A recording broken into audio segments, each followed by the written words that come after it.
Con ustedes, Pepe Mid.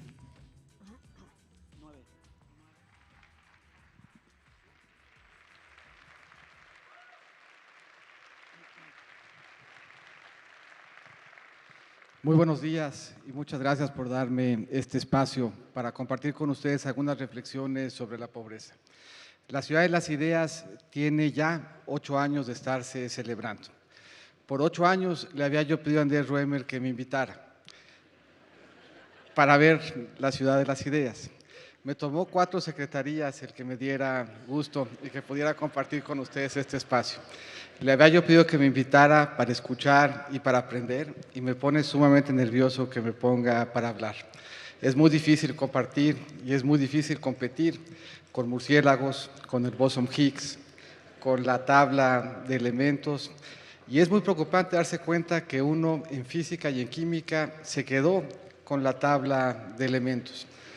No reconocía yo ya una sola de las palabras y términos de los que se utilizaron un poco más adelante.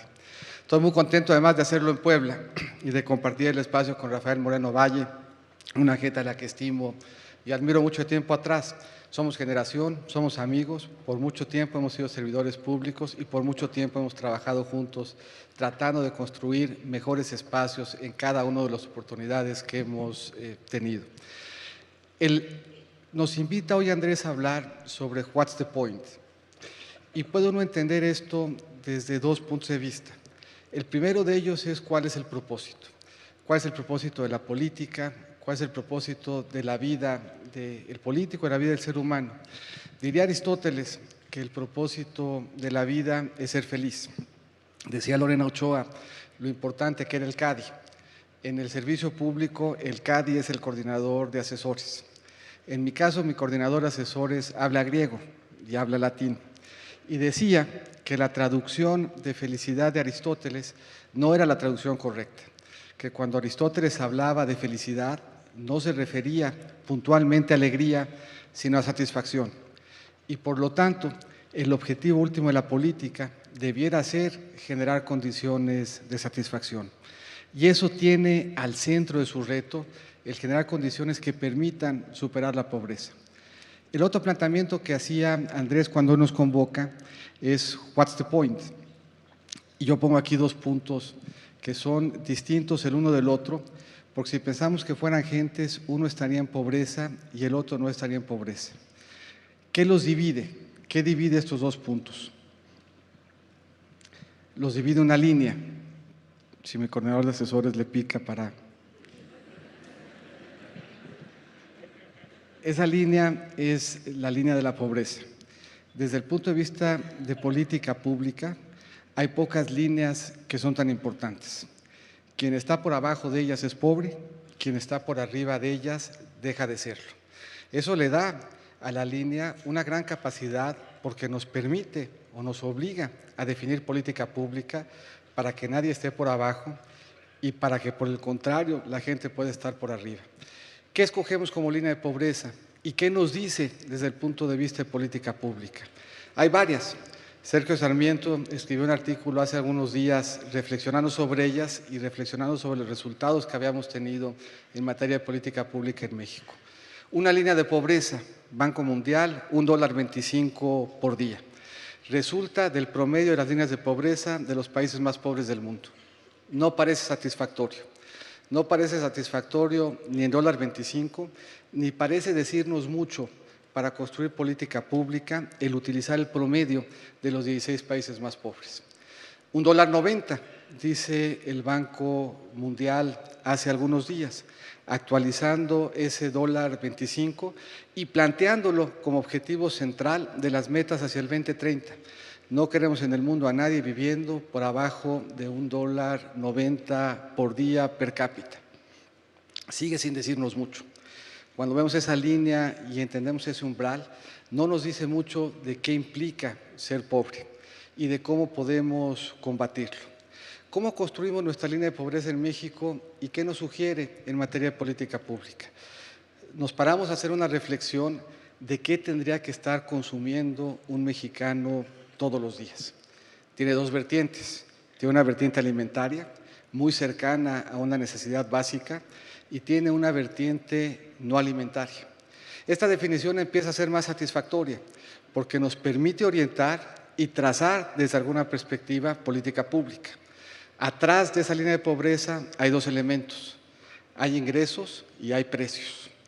Y hay precios de un conjunto particular de bienes. No todos los bienes son iguales, no todos los bienes son igualmente relevantes para efectos de pobreza. Esta es una definición de línea de pobreza más satisfactoria, porque nos obliga a que nos sentemos a pensar cuáles son los bienes que deben de formar parte de la canasta de consumo del más pobre, cuáles son los bienes alimentarios y cuáles son los bienes no alimentarios. Y cuando tenemos eso claro, nos permite construir política pública y evaluar si la política pública nos está ayudando a generar inclusión o no. Yo conocí a Ricardo Salinas hace muchos años. Él no se ha de acordar, yo era analista en la Comisión Nacional del Sistema de Ahorro para el Retiro y reflexionábamos ahí, en esa época, en un momento muy vibrante, muy interesante de política pública, sobre cuál debía ser nuestro sistema de pensiones. Un elemento fundamental en esa línea de pobreza, estamos hablando de ingresos y estamos hablando de precios. Pocos ingresos más relevantes como los que va uno a tener en su vejez, para evitar que la vejez sea causa de pobreza. Una buena política pública en materia pensionaria, una política pública sostenible, juega aquí un papel muy importante porque permite en la vejez que ese no sea una razón para estar en pobreza. Poco tiempo después, trabajando yo en Hacienda, me tocó el planteamiento, yo era el director de banca y ahorro, de un banco para atender a los más pobres, una categoría que no estaba bancarizada. Eso tiene que ver con precios. ¿Qué queremos incluir en la canasta de consumo de los más pobres? Servicios financieros, porque queremos que se puedan asegurar, porque queremos que puedan pedir prestado, porque queremos que cuando tengan un negocio encuentren quien se los financie. Conoce uno mucho la Fundación de Ricardo Salinas porque vende Esperanza Azteca. Vimos la importancia de la música. Incluimos a esos jóvenes en la posibilidad de construir futuro. Pero el que pone un banco para los más pobres está haciendo más para combatir la pobreza que muchos de otros elementos de política pública que construimos.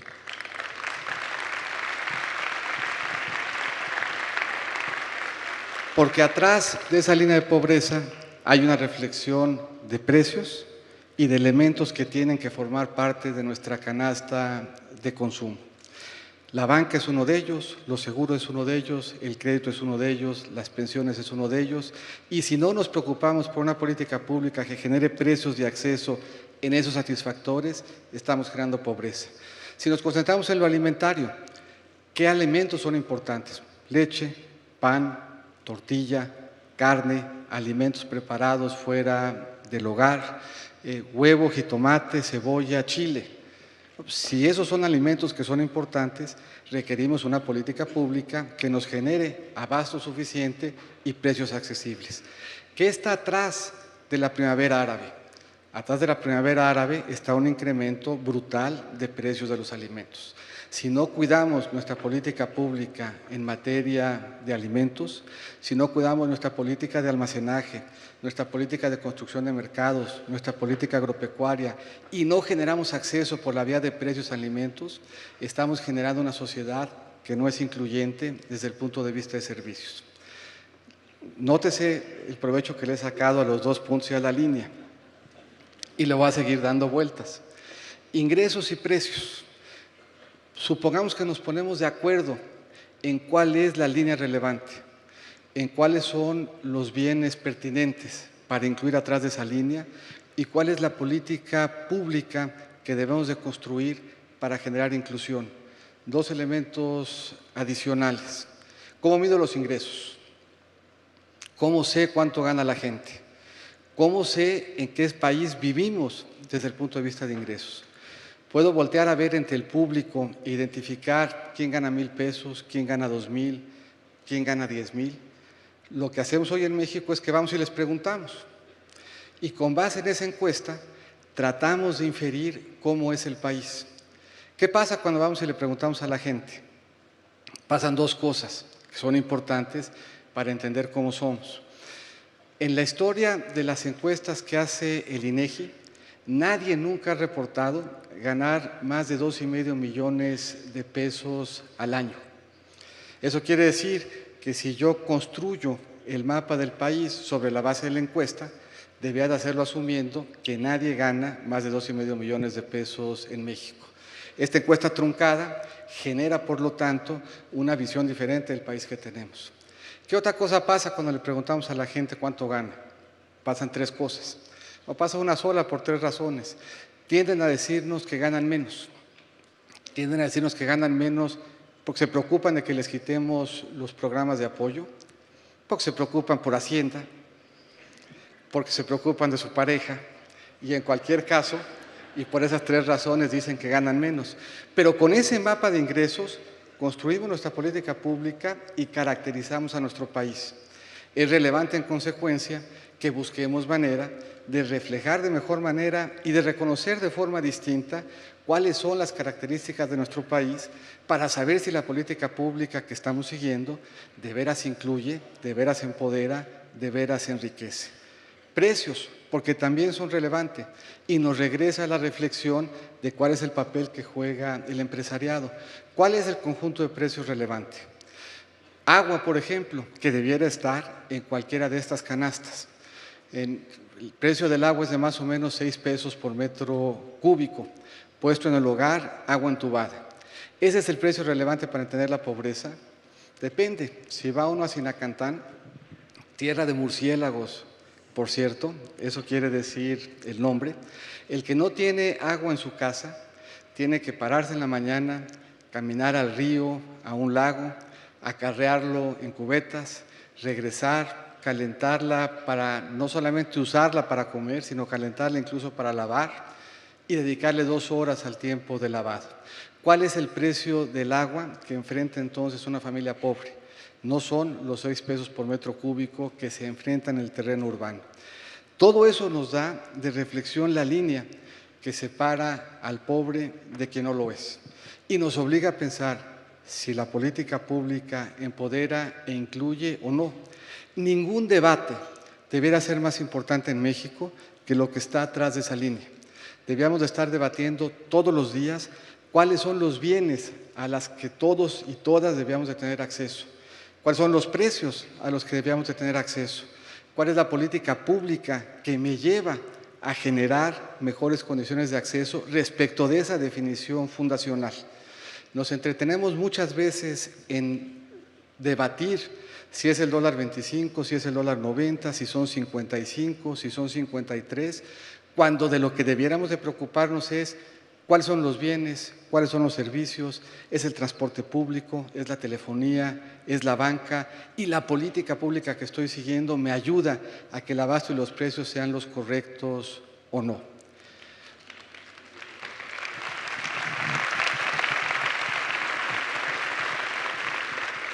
Pasamos de la línea a un rectángulo, de hecho a 2 rectángulos. Ya yo creo he transmitido que el debate del ingreso y del precio es relevante, es importante y va mucho más allá de cuántos estamos en uno o en otro lado. Y para entender de mejor manera la pobreza en México, añadimos una segunda dimensión y decimos, no es suficiente el saber el ingreso nominal, el saber los precios y el dividir en función de eso a la población. Es importante también que entendamos cuáles son los derechos mínimos que tienen que ejercer. Y en México identificamos 6, y ese es otro gran debate de política pública. Si esos son los 6, ¿cómo los medimos y cómo los parametrizamos? Educación, alimentación, salud, seguridad social, vivienda y servicios en la vivienda. Ese es el conjunto de derecho adecuado, nos faltan otros, ¿cómo los medimos y qué nos dicen los datos al respecto? Si nos concentramos en la parte izquierda de la gráfica, en México hay 470,000 gentes que no pueden ejercer ninguno de estos 6 derechos. Mexicanos que no tienen acceso a educación, a salud, a seguridad social, a servicios en su vivienda, a una vivienda digna y que se preocupan por si tendrán capacidad de alimentarse y de dar de comer a su familia. ¿Cuál es la correlación entre la pobreza y el ejercicio de derechos? Es el ingreso el que permite ejercerlos o es ejercer el derecho el que permite generar ingresos. Sin pretender resolver si esto es correlación a causalidad, el hecho es que en México, quien no puede ejercer ninguno de estos derechos es pobre. El 70% vive por abajo de la línea mínima de bienestar, el 60%. El 30% por abajo de la línea de bienestar y solamente el 11% tiene capacidad de generar ingresos por arriba de la línea de bienestar. Me voy al otro extremo, que es una realidad que también es una realidad mexicana. Cuando el mexicano puede ejercer estos 6 derechos, el 4% genera ingresos por abajo de la línea mínima de bienestar, el 22% por la línea de bienestar y 7 de cada 10 mexicanos generan ingresos por arriba de la línea de bienestar. Si construimos buena política pública, ese es el rumbo al que queremos movernos. Un México en donde se ejerzan más derechos y por lo tanto se tenga mayor capacidad de generar prosperidad. Hoy en México coexisten las dos realidades. Un México en el que no se ejercen los derechos y se vive en pobreza, y un México y un grupo de mexicanos que ejercen esos derechos y que tienen capacidad de generar riqueza y prosperidad. El trabajo compartido de gobierno federal, de gobiernos locales, de gobiernos municipales, el trabajo compartido entre ellos y la sociedad civil, el trabajo comprometido de los empresarios nos van a ayudar a que transitemos de ese México del que queremos escapar a este México que queremos juntos transformar.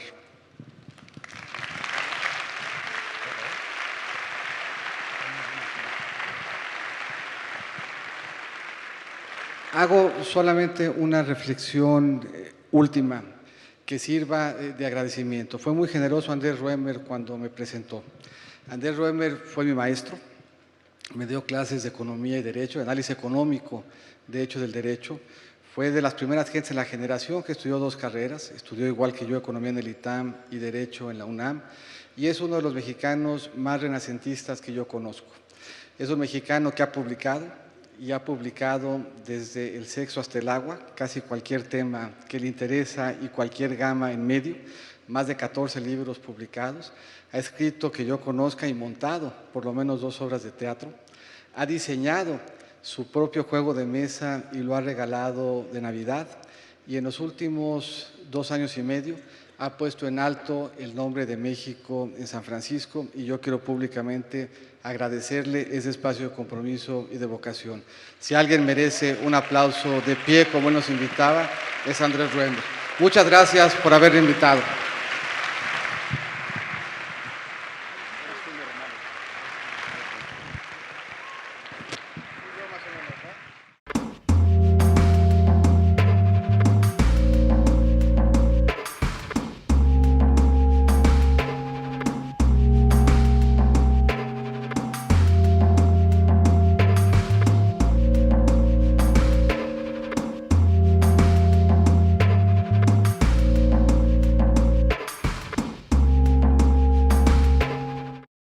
De elementos, y es muy preocupante darse cuenta que uno en física y en química se quedó con la tabla de elementos. No reconocía yo ya una sola de las palabras y términos de los que se utilizaron un poco más adelante. Estoy muy contento además de hacerlo en Puebla y de compartir el espacio con Rafael Moreno Valle, una gente a la que estimo y admiro mucho tiempo atrás. Somos generación, somos amigos, por mucho tiempo hemos sido servidores públicos y por mucho tiempo hemos trabajado juntos tratando de construir mejores espacios en cada una de las oportunidades que hemos tenido.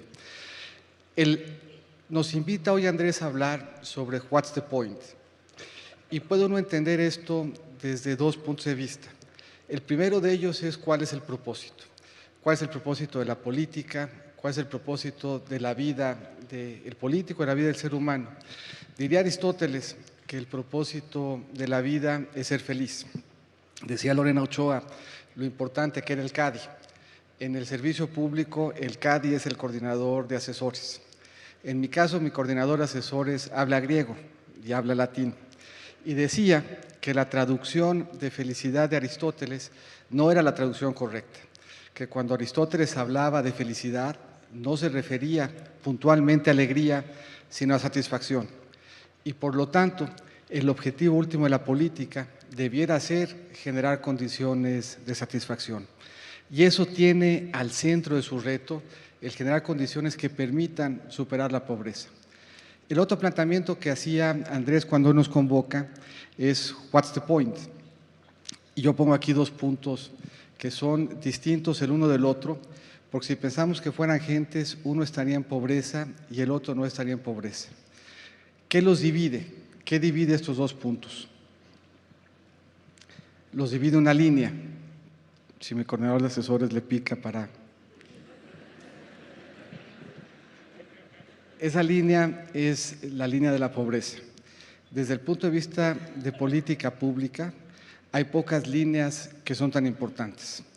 Quien está por abajo de ellas es pobre, quien está por arriba de ellas deja de serlo.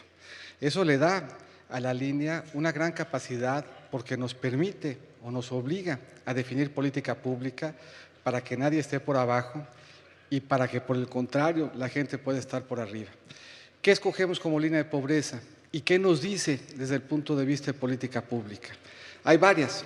Sergio Sarmiento escribió un artículo hace algunos días reflexionando sobre ellas y reflexionando sobre los resultados que habíamos tenido en materia de política pública en México. Una línea de pobreza, Banco Mundial, $1.25 por día. Resulta del promedio de las líneas de pobreza de los países más pobres del mundo. No parece satisfactorio. No parece satisfactorio ni en $1.25, ni parece decirnos mucho para construir política pública el utilizar el promedio de los 16 países más pobres. $1.90, dice el Banco Mundial hace algunos días, actualizando ese $1.25 y planteándolo como objetivo central de las metas hacia el 2030. No queremos en el mundo a nadie viviendo por abajo de $1.90 por día per cápita. Sigue sin decirnos mucho. Cuando vemos esa línea y entendemos ese umbral, no nos dice mucho de qué implica ser pobre y de cómo podemos combatirlo. ¿Cómo construimos nuestra línea de pobreza en México y qué nos sugiere en materia de política pública? Nos paramos a hacer una reflexión de qué tendría que estar consumiendo un mexicano todos los días. Tiene dos vertientes. Tiene una vertiente alimentaria, muy cercana a una necesidad básica, y tiene una vertiente no alimentaria. Esta definición empieza a ser más satisfactoria porque nos permite orientar y trazar desde alguna perspectiva política pública. Atrás de esa línea de pobreza hay dos elementos. Hay ingresos y hay precios. Y hay precios de un conjunto particular de bienes. No todos los bienes son iguales. No todos los bienes son igualmente relevantes para efectos de pobreza. Esta es una definición de línea de pobreza más satisfactoria, porque nos obliga a que nos sentemos a pensar cuáles son los bienes que deben de formar parte de la canasta de consumo del más pobre, cuáles son los bienes alimentarios y cuáles son los bienes no alimentarios. Y cuando tenemos eso claro, nos permite construir política pública y evaluar si la política pública nos está ayudando a generar inclusión.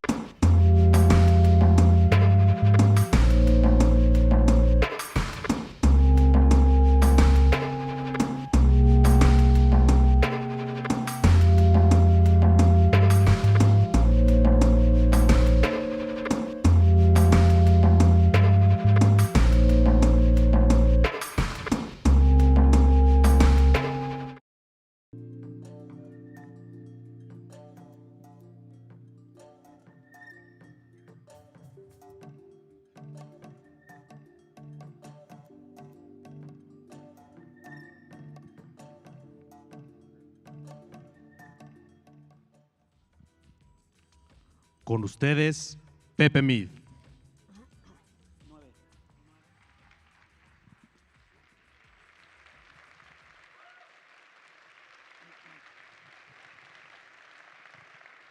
Muy buenos días y muchas gracias por darme este espacio para compartir con ustedes algunas reflexiones sobre la pobreza. La Ciudad de las Ideas tiene ya 8 años de estarse celebrando. Por 8 años le había yo pedido a Andrés Ruemer que me invitara para ver la Ciudad de las Ideas. Me tomó 4 secretarías el que me diera gusto y que pudiera compartir con ustedes este espacio. Le había yo pedido que me invitara para escuchar y para aprender, y me pone sumamente nervioso que me ponga para hablar. Es muy difícil compartir y es muy difícil competir con murciélagos, con el boson Higgs, con la tabla o no. Yo conocí a Ricardo Salinas hace muchos años. Él no se ha de acordar, yo era analista en la Comisión Nacional del Sistema de Ahorro para el Retiro y reflexionábamos ahí, en esa época, en un momento muy vibrante, muy interesante de política pública, sobre cuál debía ser nuestro sistema de pensiones. Un elemento fundamental en esa línea de pobreza, estamos hablando de ingresos y estamos hablando de precios. Pocos ingresos más relevantes como los que va uno a tener en su vejez, para evitar que la vejez sea causa de pobreza. Una buena política pública en materia pensionaria, una política pública sostenible, juega aquí un papel muy importante porque permite en la vejez que ese no sea una razón para estar en pobreza. Poco tiempo después, trabajando yo en Hacienda, me tocó el planteamiento, yo era el director de banca y ahorro, de un banco para atender a los más pobres, una categoría que no estaba bancarizada. Eso tiene que ver con precios. ¿Qué queremos incluir en la canasta de consumo de los más pobres?